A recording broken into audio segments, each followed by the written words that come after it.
Bismillahirrahmanirrahim. Assalamualaikum warahmatullahi wabarakatuh. Alhamdulillahirabbil alamin wassalatu wassalamu ala asyrafil anbiya'il mursalin wa ala alihi wa sahbihi ajma'in.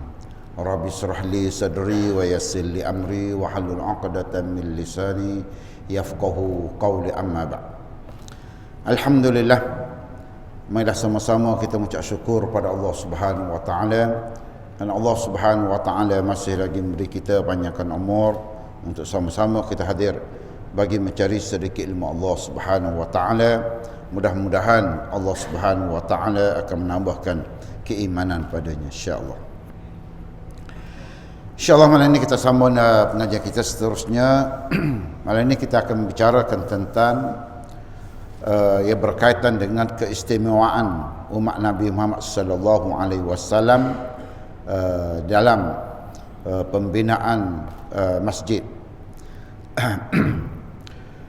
Masjid merupakan satu-satunya rumah Allah Subhanahu wa taala yang perlu kita hormati dan kita sanjungi. Sebab itulah di antara ulama mengatakan antara keistimewaan yang dikurniakan oleh Allah Subhanahu wa taala kepada Nabi Muhammad menjadikan bumi sebagai tempat bersuci,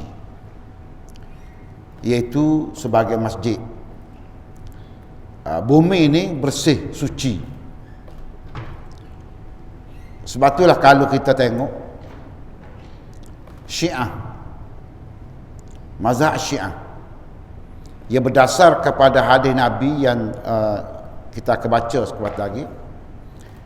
Apabila dia berdasarkan kata bahawa bumi ini adalah suci dan bumi ini adalah tempat sujud. Sebab tu kalau kita pergi Mekah, orang Syiah ni dia bawa batu Karbala. Apabila dia semaya, dia tak sujud di atas kapet, kerana pada anggapan dia kapet mozaik bukan bumi, dia adalah makhluk yang baru. Sebab tu dia bawa batu, dia sujud atas batu berdasarkan bahawa Nabi sebut, Allah sebut bumi ni adalah tempat suci, adalah tempat untuk bersujud. Batu dia sujud atas batu, dia bubuh atas kau. Amba masa pergi berhenti di Pakistan, di surga di airport tu dia tulis, dia letak tempat Bekah tu, dia tulis batu Karbala. Jadi puak-puak dia ni nak semaya, ambil batu, sujud atas batu. Dia tak sujud atas kapet, dia tak sujud atas semen, atas mozaik, kerana pada anggapan dia tak sah. Dia sujud atas tu kerana dia kira batu tu adalah bumi. Dia bawa lah. Kalau pergi Mekah, dia ambil cerung, dia tak depan sujud. Pasal berdasarkan mengatakan bahawa bumi adalah tempat suci dan merupakan sebagai masjid, iaitu tempat sujud. Bumi-bumi ini ada tempat sujud. Oleh itu mana-mana Muslim yang menjumpai waktu solat, apabila masuk waktu solat, maka naklah ia mengerjakan solat di mana saja dia berada. Tak peliklah kalau kita tengok orang semaya tepi jalan, orang semaya di tepi mana-mana tempat dah. Kita jangan pelik. Pasal apa? Pasal Tuhan sebut apabila masuk waktu memayalah mana mujumpa, muduk mana. Kita ni selagi mana tak siapa dua rumah tak memaya. Tak kira lah akhir waktu ko, awal waktu ko, tak jumpa masjid, tak jumpa rumah, tak memaya. Pelik kalau kita pergi maya duduk supermarket, maya tepi-tepi. Pelik orang kata dia ni Pelik tak? Tapi kalau kita tengok di luar, negara luar, boleh yang maya tepi mana-mana. Tak? Kerana berdasarkan hadis Nabi. Sebagaimana daripada Abu Zar. Abu Zar seorang sahabat Nabi,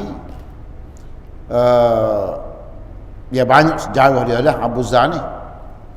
Abu Zar ni salah seorang sahabat ia minta jawatan. Ia Nabi marah. Ni Abu Zar. Nabi nak latih gubernur di satu wilayah. Nabi kata, siapakah yang layak untuk menjadi gubernur? Abu Zar kat tangan. Abu Zar kata, ya Rasulullah, akulah orang yang lebih layak. Lalu Nabi paling, Nabi kata, takutlah oleh kamu akan neraka Allah Subhanahu wa taala.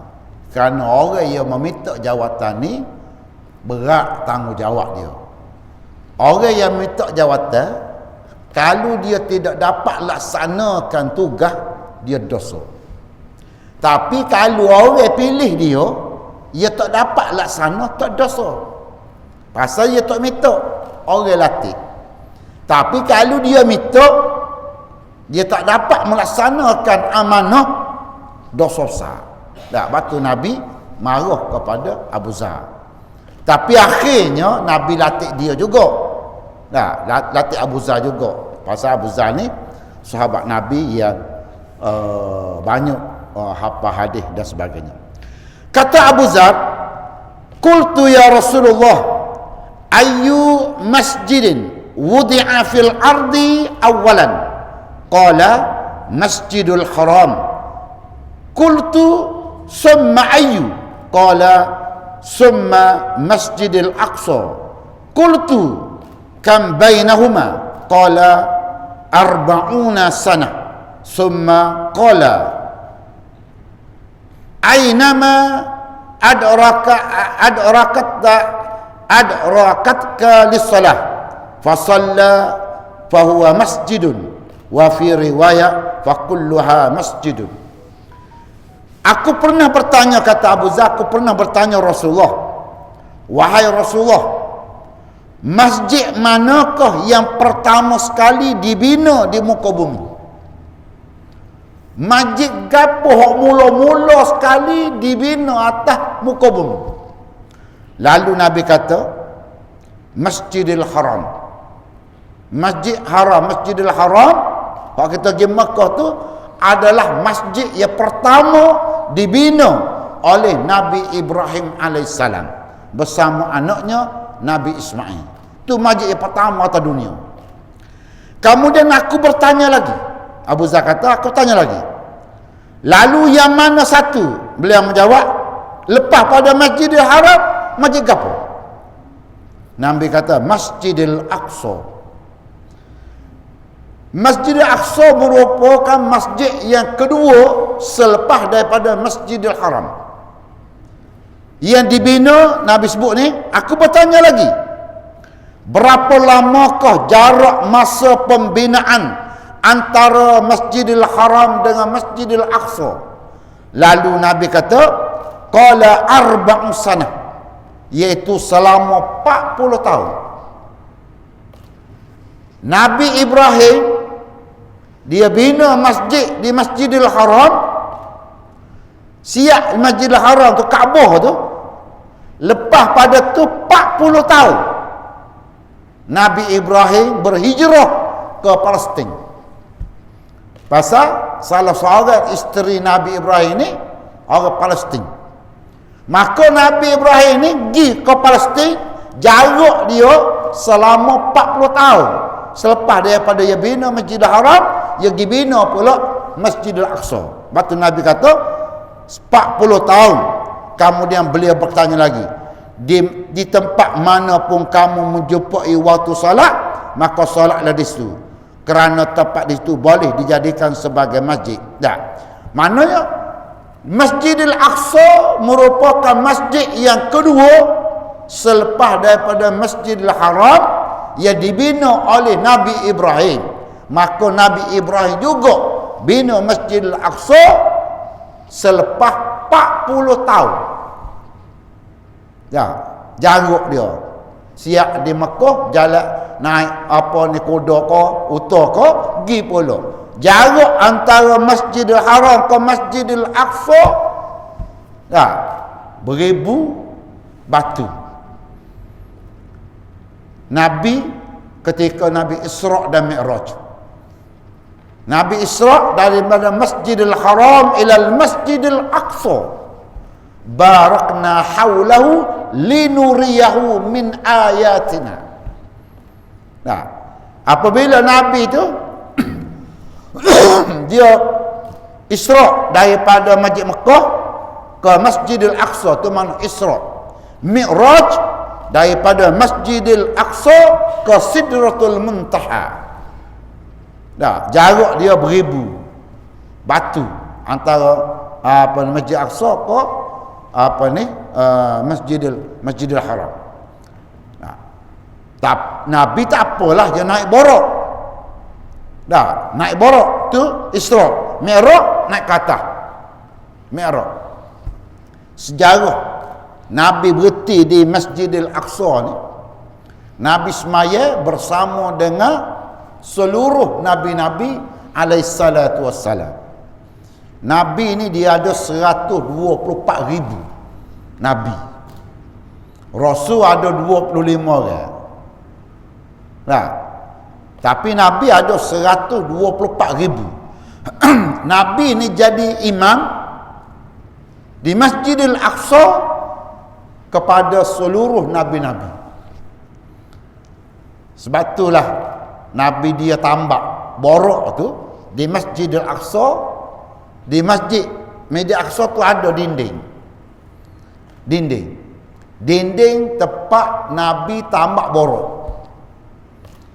Tapi orang Yahudi dia tulis dinding menangis.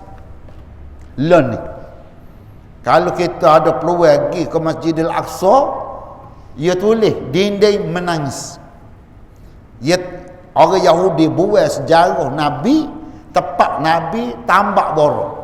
Nabi berhenti semaya, Nabi tambak borok sebelum Nabi naik ke Sidratul Muntaha. Tempat Nabi tambak itulah orang Yahudi meletakkan, dia tulis dinding menangis. Sehingga ke sekarang ni ada. Batu Nabi kata kalau kita nak pergi ziarahlah 3 masjid. Masjidil Haram, Masjid Nabawi dan Masjidil Aqsa. Kerana kelebihan dia berlipat ganda kalau kita semaya. Dan tempat Nabi jijak. Dia dakwa batu, dia teratur. Nabi naik ke Sidratul Muntaha. Dia Masjidil Aqsa tu betul-betul dia tu lebuh raya untuk menuju ke Sidratul Muntaha. Batu Nabi naik situ tu Isra' Nabi daripada Mekah ke Masjidil Aqsa, kamu daripada Masjidil Aqsa naik ke langit ke Sidratul Muntaha. Tu lebuh raya. Lubang untuk naik ke langit situ. Nak mudahnya kita panggil lebuh raya. Nabi tak naik ke langit di Mekah. Nabi tak naik ke langit ke Madinah. Batu tu sebut subhanallazi. Kalimah ia tu sebut muqaddimah dalam Quran. Batu dalam Quran ni tu letak muqaddimah ni macam-macam jenis. Ayat Isra' tu sebut subha dengan perkataan subhanallazi. Kalau kita tengok Al-Quran Fatihah, alhamdulillah, Tuhan puji dulu, segala puji. Surah Allah, qul huwallah, katakanlah Allah tu satu. Surah, banyak surah. Ara'aital ladzi yukazzibu bidin. Tuhan tanya, ara'aital ladzi yukazzibu bidin. Mu nak tahu kau tak siapa dia orang pembohong dalam agama? Tu kaedah Quran. Ada tu kata nun, satu ayat, satu perkataan, nun. Ada 2, Yasin. Ada 3, kaf apa ni alif lam mim, ada 4, kaf ha ya ain sad, macam-macam. Tapi dalam surah apa ni Isra tu yang mulakan dengan perkataan subhanallazi, maha suci Allah. Tak ada satu perkataan kalau nak terjemah bahasa Melayu perkataan maha suci tu tak betul lagi tu, tak kena. Tapi bahasa kita ni tak ada satu bahasa ia perkataan ia nak memuliakan Tuhan. Subhanallazi asra, dah maha suci Allah. Tu guna perkataan maha suci Allah. Subhanallazi asra bi abdihi, seorang hamba. Apa Tuhan tak kata Muhammadin? Apa Tuhan tak kata subhanallazi asra bi Muhammadin minal masjidil haram ilal masjidil aqsa? Tapi Tuhan guna subhanallazi asra bi abdihi, maha suci Allah yang memperjalankan hambanya. Maknanya Tuhan boleh akak siapa-siapa dia nak naik langit. Kalau Tuhan kata malam ni aku nak akak orang ni, orang pada luar naik langit, boleh. Lepas tu Tuhan guna perkataan abdi, hamba. Pasal kita semua ni hamba. Dah. Maka Tuhan kata subhanallazi asra bi abdihi lailan minal masjidil haram ilal masjidil aqsa allazi barakna haulahu linuriyahu min ayatina. Tuhan kata di sekitarnya sekitar Masjidil Aqsa yang memberi keberkatan. Dah, Masjidil Aqsa tu ada keberkatan di situ. Linuriyahu min ayatina. Tujuan apa dia? Nak tengok ayat-ayat Tuhan ni di langit ni. Hak Tuhan kata dalam Quran, as-sariqu was-sariqatu faqta'u aydiyahuma. Pencuri lelaki, pencuri perempuan naklah dipotong tangannya. Tuhan nak tunjuk kamu wahai Muhammad, hak aku kata ni mu tengok atas langit. Lepas tu dia kata linuriyahu min ayatina. Hak Tuhan kata az-zaniyatu waz-zani fajlidu kulla wahidin minhuma mi'ata jadah. Pezina perempuan, pezina lelaki, naklah kamu rejam mereka, naklah kamu sebab mereka. Tuhan tunjuk atas langit. Tuhan kata ya ayyuhallazina amanu la ta'kulu amwalakum bainakum bil batil. Hei orang beriman, mu jangan makan harta tak betul. Tuhan tunjuk semua telah linuriyahu. Tuhan nak tunjuk ayat Quran kepada Nabi Muhammad. Mana? Daripada Masjidil Aqsa naik ke langit. Pak lain dah. Tu yang panggil lebuh raya. Lubang untuk naik ke langit hanya berada di Masjidil Aqsa. Sebab itulah Tuhan kata barakna haulahu, yang memberi keberkatan di sekitarnya, di sekitar Masjidil Aqsa. Sebab itulah Masjid Aqsa ni adalah masjid yang kedua dibina oleh Nabi Ibrahim AS selepas 40 tahun Nabi bina masjid di Masjidil Haram di Mekah. Tu kita kena tahu sejarah masjid. Daripada Uthman bahawa Nabi sallallahu alaihi wasallam bersabda, "Man nabiyallah masjidan yabtaghi bihi wajh Allah banallahu lahu baitan fi jannah." Sesiapa yang membina sebuah masjid kerana mengharapkan keredaan Allah, maka Allah akan membina pula untuk sebuah rumah di surga. Tuhan kata Nabi kata siapa dia bina masjid, sesok Tuhan akan bina masjid ko dia surga. Tak. Kita tak mampu nak bina sebutir masjid. Maknanya kita derma untuk masjid. Tak, sesok derma kita tu Allah akan buat masjid kepada kita di dalam surga. Tapi hak derma lagu mana? Hak Tuhan kata tu derma yang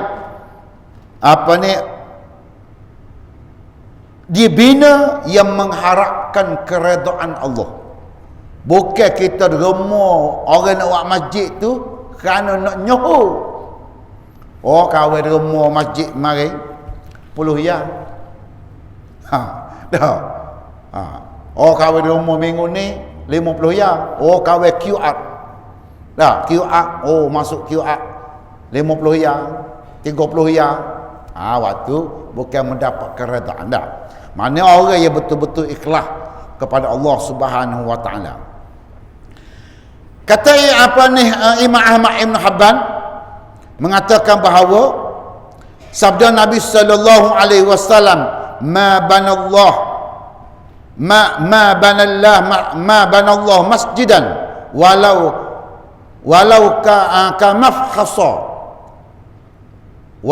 ka mafhasi qatatin liyabdiha banallahu lahu baitan fi jannah. Sesiapa yang membina masjid Allah walau hanya sebesar sarang burung yang dibuat untuk tempat telurnya, maka Allah akan membina untuknya sebuah surga, sebuah rumah di dalam surga. Walaupun kita buat masjid kecil besar saya burung, seolah-olah Nabi kata besar saya burung, maka dia juga akan buat, Allah akan bina rumah di surga. Sebab itulah beza di antara ada pandangan ulama mengatakan surau dengan masjid. Sebab tu kebanyakan kalau saya pergi mengajar mana-mana, kalau surau tu besar sikit, saya suruh isytihar masjid. Ya, pasal ada khilaf di kalangan ulama. Baik kita isytihar masjid. Masjid ni apabila kita kata masjid, tak mestinya mai jemaah. Jangan kita silap. Oh, masjid mai jemaah. Tak. Ya, saya ngajar di Pelagak, saya suruh isytihar masjid. Saya ngajar di Masjid Kuala Lumpur, surau Kuala Lumpur. Surau Al-Pisah. Isytihar masjid. Di Al-Pisah sejarah. Mengajar paling lama. Lepas tu Ustaz Nik mengajar. Lepas tu itu isytihar masjid. Oh, turun jabat agama, siasat. Dia ingat kau kita ni nak buat tempat main jemaah. Sebut masjid bukan main jemaah. Ya, masjid ni nak ayatnya besarnya fadilat daripada surau. Ya. Boleh tayu masjid. Macam-macam benda boleh perbezaan. Sebab tu Nabi sebut masjid dah.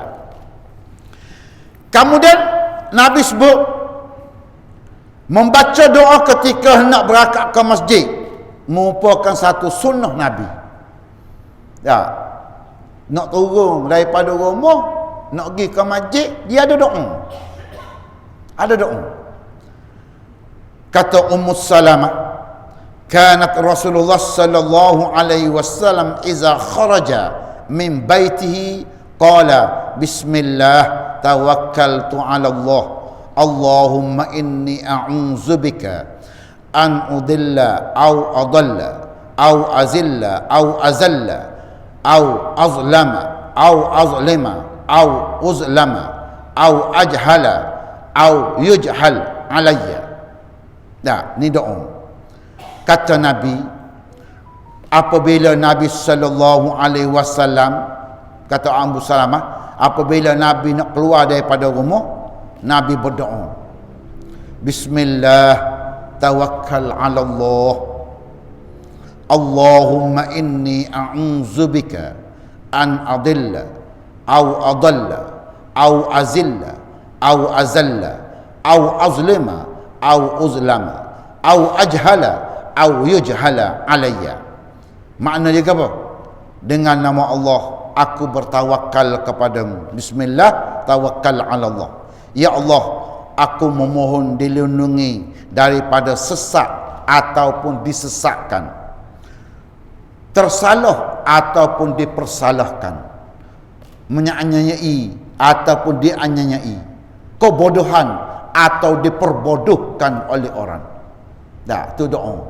Maknanya turun daripada rumah, tawakal pada Allah, minta jauh daripada Allah, daripada sesak, daripada menyesatkan, daripada salah ataupun orang mempersalahkan kita, daripada orang buat nyanyi ataupun kita dinyanyai, atau kita dibodoh, ataupun kita jadi kebodohan. Dah tu doa Nabi baca setiap kali turun daripada rumah. Nah, ni sunnah Nabi, pahala. Daripada Abu Daud, Tirmizi dan riwayat mengatakan, man qala iza kharaja min baitihi. Ni ada hadis yang lain. Apabila Nabi keluar daripada rumah, Nabi baca bismillah tawakkal 'ala Allah wala haula wala quwwata illa billah yuqalu lahu hasbuka hudaita wa kufaita wa wuqitu wa tanahha anhu syaitan. Sesiapa yang keluar daripada rumah dan dia membaca bismillah tawakkal 'ala Allah wala haula wala quwwata illa billah. Dah. Apabila baca lagu tu, dan tiada Tuhan, tiada daya maupun kekuatan melainkan kepunyaan Allah, maka para malaikat menyahut, engkau telah diselamatkan, engkau pasti diberi petunjuk, selamatkanlah serta dipeliharakanlah daripada syaitan akan menjauhi. Ada setengah ulama kata setapak tu boleh dah, bismillahi tawakkal 'ala Allah wala haula wala quwwata illa billah.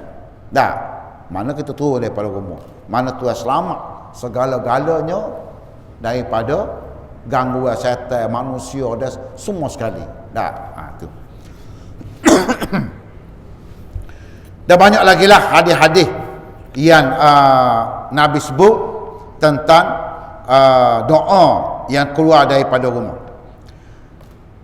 Kemudian dia kata ketika akan melangkah masuk ke masjid, tadi doa bismillah tawakkal 'ala Allah wala haula wala quwwata illa billah, ya, kita turun daripada rumah nak mari masjid, ia menjadi amalan. Kemudian apabila nak masuk masjid, Nabi kata kena baca doa nak lakuh dalam masjid.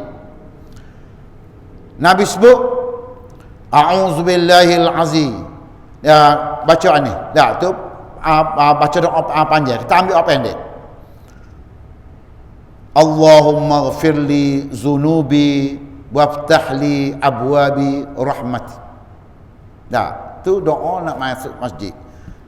Doa ni Nabi kata, ya Allah, ampunkanlah segala dosaku dan bukanlah untukku semuanya, bukalah pintu rahmat untuk kita dah. Allahumma ghfirli zunubi waftahli abwabi rahmat. Kalau ada masjid tu dia tulis depan, tapi tak lenggok-lenggok pun. Mak ada tu. Jalan tak lenggok dah. Apa ni tak lenggok ala kata, pakai serum. Kakak ada lakuh, tekuk kiri pun lakuh. Dah. Masuk masjid lakuh kaki kanan. Nak masuk jamil lakuh kaki kiri. Tangan kaki kiri macam masjid. Doa tak ada baca dah. Lenggok, siapa situ lenggok? Tak. Mana kita minta dengan Tuhan, ampun dosa kita, dah. Kemudian suruh Tuhan buka pintu rahmat.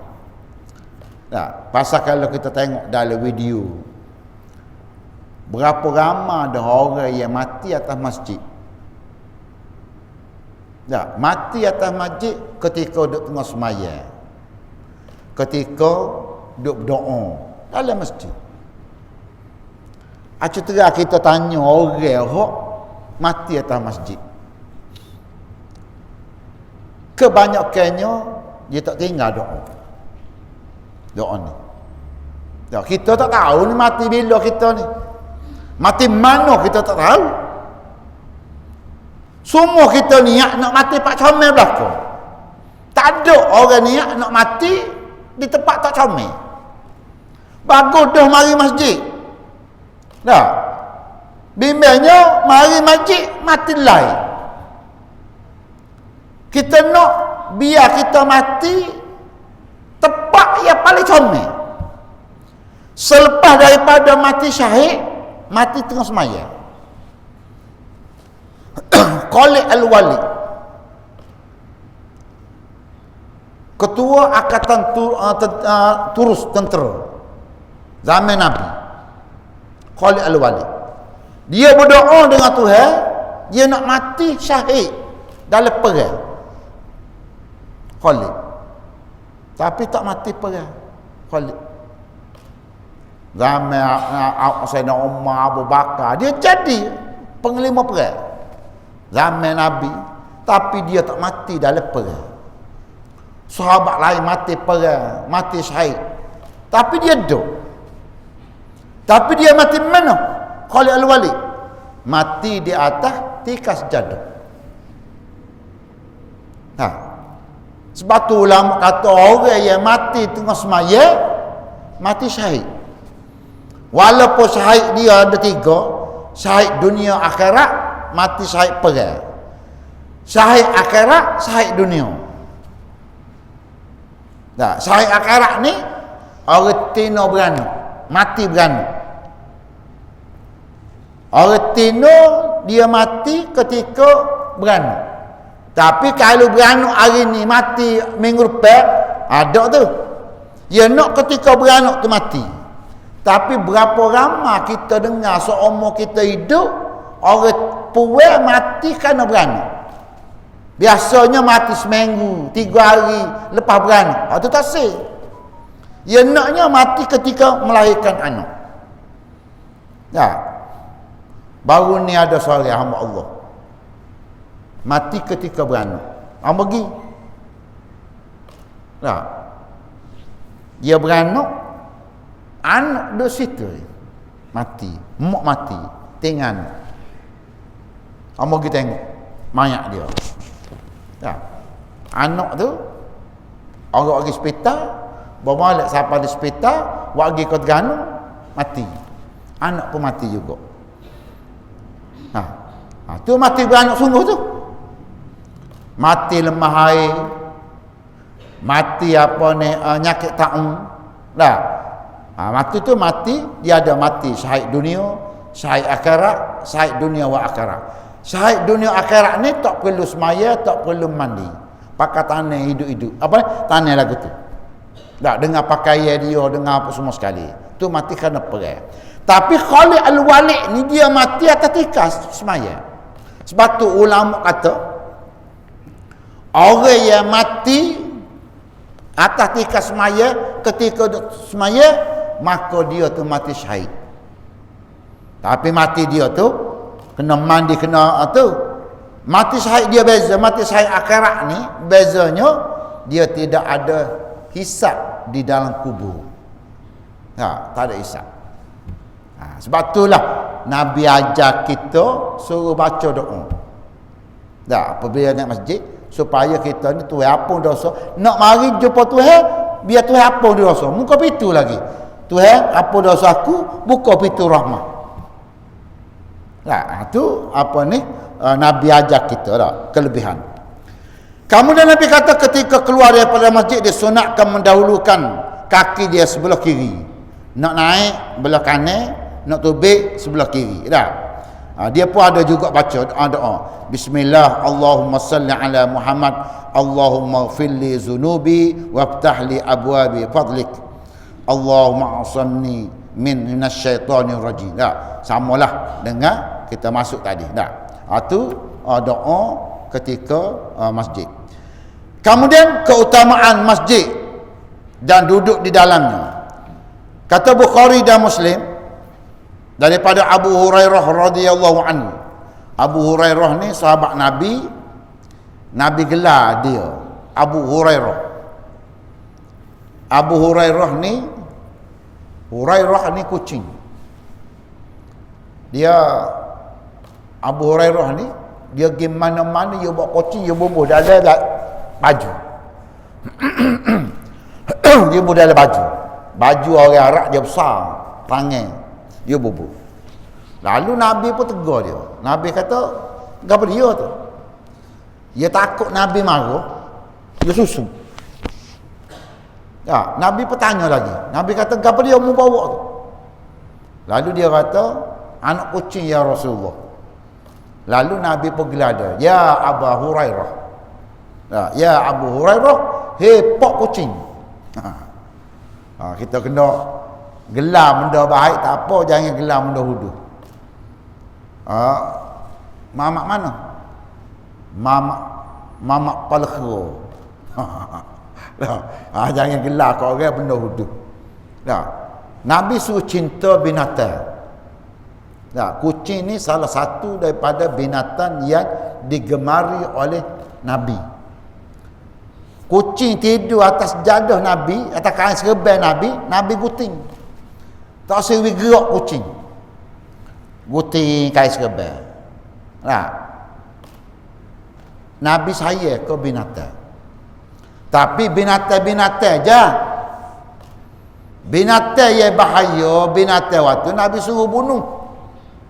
Antaranya cicak. Nabi kata kalau mu jumpa cicak, bunuh. Pasal cicak ni adalah binatang celaka.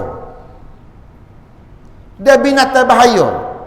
Ni 2-3 hari ni masuk dalam Facebook. Dak geger. Nyanyo ke YDP majlis daerah. Nya samai majlis daerah, habis ya samai ahli-ahli majlis. Nu kau lupa samai nu. Kerana bunuh anjing. Dijetih. Nak sama tu. Amba musyarak mari. Maka YDP buat penyataan, kita biarkan dia sama. Pasal sejarah sama ni di Malaysia ke mana, kita sama, orang sama binatang tak benar. Pasal kita ada undang-undang kecil.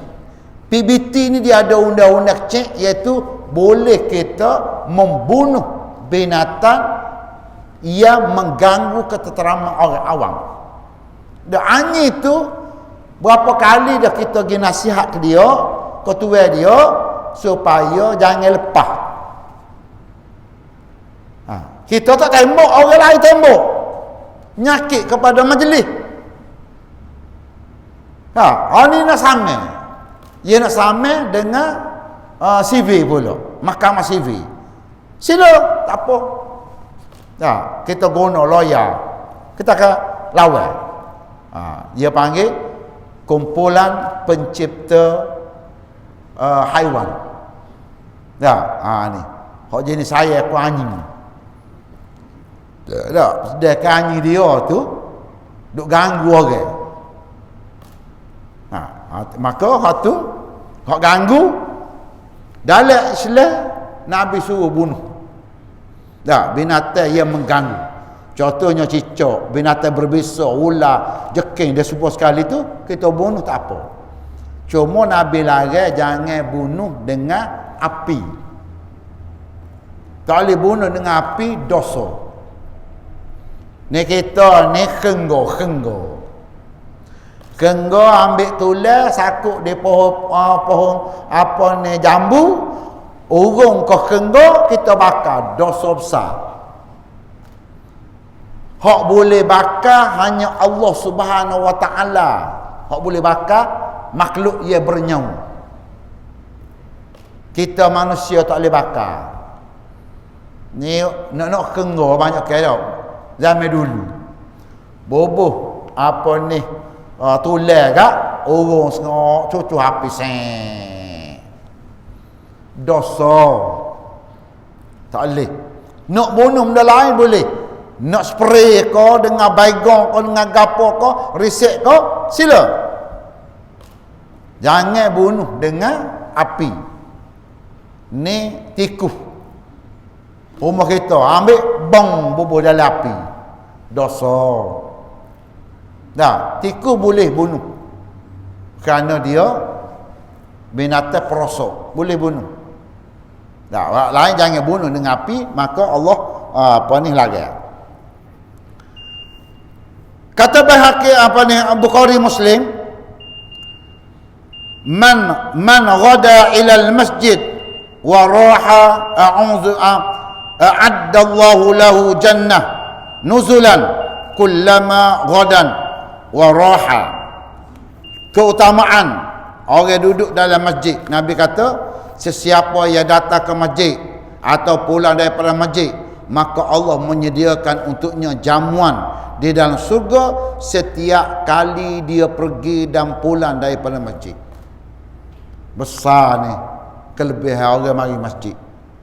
Dah, Tuhan kata siapa dia mari masjid, balik masjid, sesok Tuhan akan jamu dia dalam surga setiap kali dia pergi, tiap kali balik. Berapa kali dia pergi, berapa kali dia balik, Tuhan jamu dia dalam surga sesok. Dah. Saya nak sebut yang terakhir kerana malam ni ada talil lah. Riwayat daripada Imam Ahmad yang kata, "Iza ra'aitum rajulun ya'tadul masjida fashhadu lahu bil iman." Qala Allah azza wa jalla, "Innama ya'muru masajidallah man amana billahi wal yaumil akhir." Apabila kamu melihat seorang yang biasa datang ke masjid, maka saksikanlah bahawa dia benar-benar beriman kepada Allah Subhanahu wa taala, bahawa yang suka meramalkan masjid-masjid masjid Allah itu hanyalah orang yang beriman. Jadi Nabi kata orang yang mari masjid itulah tandanya orang yang beriman kepada Allah. Nah, pasal apa? Pasal orang yang mari masjid ni dia percaya kepada Allah. Beriman ni makna dia tiga. Makna iman. Mulut kata beriman, anggota buat, hati dia i'tiqad. Tu beriman. Iman dia kena ada tiga. Apabila kita kata semaya wajib, kita apa? Mulut kata semaya wajib, buat. Kita pun buat semaya. Dalam hati kata memang wajib sungguh, Tuhan suruh. Tu tanda orang beriman. Kita royak ya weh, masjid, mari masjid weh, boleh pahala besar. Tapi kita tak pergi. Tak beriman kita. Kita royak waktu Tuhan sebut dalam surah As-Sahm, wala taqulu lima la taf'alu kaburat maqtan indallah an taqulu ma la taf'alu. Mu kata tapi mu tak buat. Mu royak mari masjid ni boleh pahala, mari masjid ni boleh orang beriman, tapi mu tak mari. Tak beriman. Tak sudah royaklah luar, oh kau beriman, kau percaya pada Allah, kau percaya pelawuk. Pasal iman dia kena ada tiga. Mulut kata, anggota buat, dalam hati tasdik. Contoh dalam sembahyang. Apabila kita kata asyhadu an la ilaha illallah, mulut kata asyhadu an la ilaha illallah, tiada Tuhan yang aku sembah malaikatmu ya Allah. Mana bukti? Tangan kita apa? Pau akak. Kita tak akak dua, kita tak akak tiga, kita akak so. Ya Allah, mak hati pun kata tiada Tuhan yang aku sembah malaikatmu ya Allah so. Waktu semaya kita akak tangan. Batu kalau orang ngaji tasawuf, wa asyhadu anna Muhammadar Rasulullah, dan sesungguhnya Nabi Muhammad itu adalah pesuruh Allah. Pah, ya tok ibu jari ni, ya kita sambung sini. Jangan kita bayar Allah Muhammad, nak royaknya i'tiqad kita, iman kita. Allah Muhammad, pah. Batu dia kata asyhadu an la ilaha illallah wa asyhadu anna Muhammadar Rasulullah. Apabila mulut kata, buat lalu. Hati kena i'tiqad, tiada Tuhan yang aku sembah malaikatmu ya Allah, dan sesungguhnya Nabi Muhammad itu pesuruh Allah. Barulah Allahumma salli ala Muhammad kama sallaitan. Barulah ni asyhadu anna Allahumma salli ala. Baru gitu. Nah, waktu tanya asyhadu anna Muhammad, ada asyhadu la bok jatuh lalu. Nah, ada orang asyhadu la ilaha illallah, macam-macam dia buat. Asyhadu la ilaha, asyhadu anna Muhammadar Rasulullah. Ada orang asyhadu la ilaha, ada orang asyhadu la ilaha. Tak akak-akak. Tanda iman ni bukannya saja-saja ni.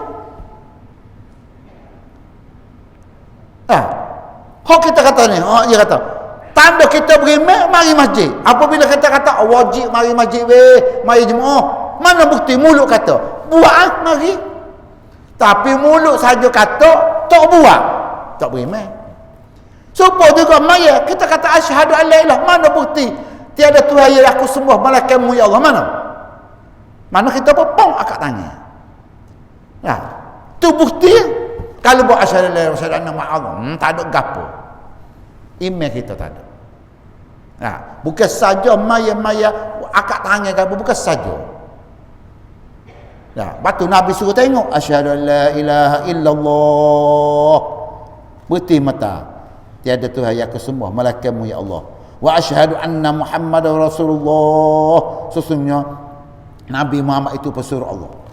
Nah, tu baru tanda iman kita. Wallahu alam. Insyaallah kita akan sambung minggu depan. Mestinya tentang kelebihan solat tahiyyat masjid. Masjid di dalam sebelum daripada dia kelebihan tahiyyat masjid ni, saya nak sebutnya besarnya sunat tahiyyat masjid ni, batu dia tidak ada waktu yang diharamkan. Dia tak serupa dengan sembahyang sunat benda lain. Kelebihan. Insya-Allah kita akan sambung seterusnya. A'udzubillahi minasyaitonirrajim. Bismillahirrahmanirrahim. Allahumma faqih fi dini wa ziyarata fi ilmi wa barakata dil maut wa rahmata ba'dal maut. Wa sallallahu ala sayyidina Muhammadin wa ala alihi wa sahbihi wasallam. Walhamdulillahi rabbil alamin.